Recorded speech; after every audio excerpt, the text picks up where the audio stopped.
Bom, então eu vou começar já. Basicamente, a gente vai falar sobre liberação da ventilação mecânica e como a gente não tem um protocolo do teste de prontidão de extubação, a gente vai definir juntos aqui os parâmetros que nós vamos usar para construir o nosso protocolo lá no LUS, tá bom? Tem mais alguém entrando aqui? Então, basicamente, nós estamos implementando lá na nossa UTI o protocolo, o bando ABCDEF, tá? Então, esse protocolo já é utilizado no mundo inteiro, na maior parte das UTIs que tem melhores resultados. E o que tem a ver com a gente aqui hoje é a letra B, que é a parte do teste de prontidão de extubação, tá? O resto tudo a gente está levando ao cabo junto, tá? E depois a gente pode conversar sobre isso. Mas, basicamente, quando o paciente chega para a gente aqui no nível basal dele, depois precisa de um suporte respiratório, vai para o CAF, para a VNI, para intubação, e depois ocorre o desmame, eventualmente depois da VNI para o CAF, volta para o basal dele.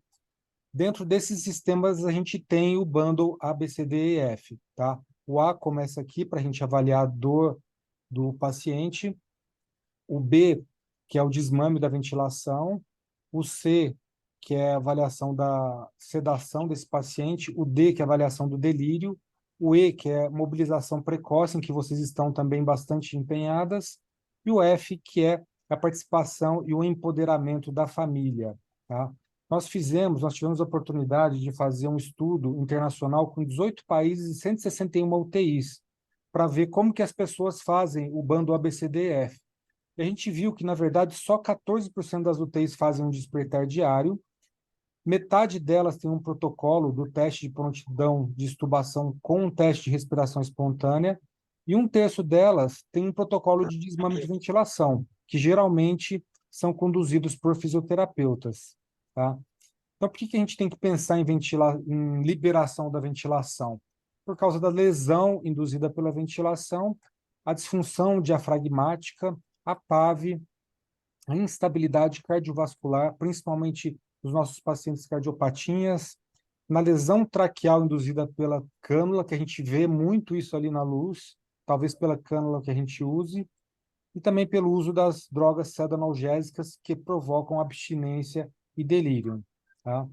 Tem esse estudo aqui, que é um estudo interessante, que mostra quais são as melhores práticas para extubação, e esse estudo mostrou, que é uma revisão sistemática, que a taxa de reintubação nas UTIs variam de 14% a 64%.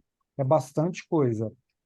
Esse aqui é outro estudo que a gente teve chance de participar também, que nós recrutamos 380 UTIs no mundo para ver as práticas de extubação, o que que eles fazem pelo mundo, né? Englobou 47 países, foi bem interessante, e nós vimos que em torno de maior parte das UTIs, né, não tem o protocolo, tá?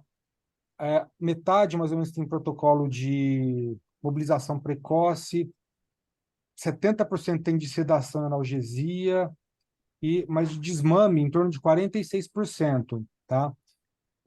Mesma coisa aqui, metade tem um protocolo de teste de respiração espontânea e assim por diante.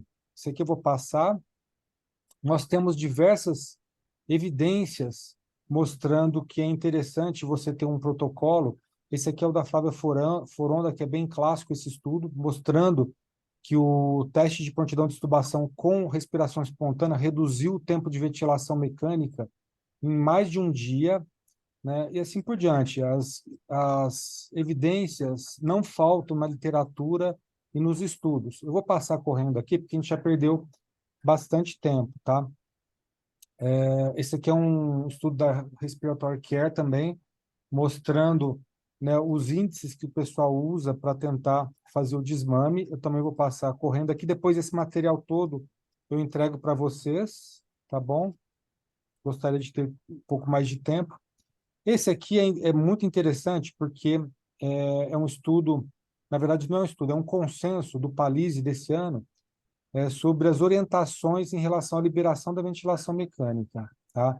tem o Fioreto aqui, que é o brasileiro lá de Botucatu, que participou, e a primeira recomendação deles é que sugere-se ter uma triagem, né, um teste de prontidão de extubação nas UTIs, com 100% de consenso, e é a primeira recomendação desse consenso. Então, a gente precisa ter, para a gente ser uma UTI mais moderna, uma UTI que faz as coisas baseadas nas evidências, né?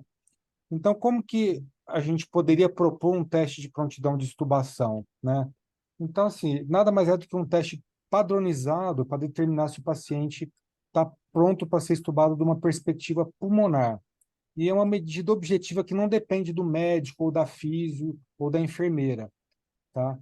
Então, a gente pode propor, por exemplo, que o teste, todos os dias, das 7 às 9 da manhã, esses pacientes podem ser testados, né? Se não passarem no teste por conta de excesso de sedação, esse teste pode ser feito novamente à tarde, das 14 às 16 horas. Né? Tem os critérios que a gente usa, né? Primeiro, o paciente tem que estar em respiração espontânea, o índice de oxigenação ou o índice de saturação de oxigênio tem que ser menor do que 6, e a gente, durante as visitas multi, a gente tem conversado com a equipe multi sobre o cálculo do índice de oxigenação e de saturação de oxigênio, que é importante para a gente saber como o paciente está. Esse paciente tem que estar em redução ou estabilidade dos parâmetros nas últimas 12 horas, né? Não pode estar subindo o parâmetro. E o procedimento é, se o paciente tiver com uma FiO2 acima de 50%, a gente tem que reduzir para 50% ou menos. A PEP tem que estar de 8 para menos, e a gente avalia a saturação depois que o paciente estiver nessa condição, uma FiO2 menor do que 50 e uma PEP menor do que 8. E a gente muda o modo para pressão de suporte, e aqui vem uma controvérsia, que é a primeira coisa que a gente vai ter que definir. A gente vai ter que definir em conjunto isso. Muitas UTIs utilizam uma pressão acima do PEP baseado no tamanho da cânula, né? Então, deixa em 10 se a cânula for de 3 a 3,5, 8 se a cânula for de 4 a 4,5 e 6 se a cânula for maior que 5. Só que hoje, muitos preconizam que essa pressão seja zero, ou seja, você deixa só no PEP, deixa zero de pressão controlada. Uma coisa que a gente vai definir em conjunto. O Rob Kemani, por exemplo, de Los Angeles, que é uma das pessoas que mais entendem disso no mundo, ele preconiza zero. Então, esse é o primeiro ponto que a gente vai definir em conjunto. Eu não gostaria de impor nada para a equipe. A gente vai definir isso em conjunto. Depois disso, a gente monitora a saturação, o volume corrente e a frequência respiratória, né? Se o teste é considerado aprovado, para o tempo que a criança fica na pressão de suporte, é que tem uma proposta que é o segundo ponto que a gente vai ter que definir em conjunto. Normalmente, o pessoal deixa de meia hora a 2 horas, tá? Eu gostaria de fazer uma proposta de deixar mais do que 1 hora em crianças até 2 anos e 2 horas em crianças maiores de 2 anos, tá? Mas é uma coisa que a gente vai definir em conjunto aí. É o segundo ponto, tá? Esses aqui são os parâmetros, né? Volume corrente maior que 5 e a frequência respiratória do paciente dentro do fisiológico. Se ele permanecer assim, ele passa no teste de prontidão, com o teste de respiração espontânea. Se o paciente passou, a equipe é notificada e aí é progredido para a extubação, que pode ser postergada por algumas razões não pulmonares, como, por exemplo, ponto de vista neurológico, a criança não consegue proteger as vias aéreas. Ou, se não tiver escape, mesmo com o cuff desinsuflado, a gente pode pensar em postergar também.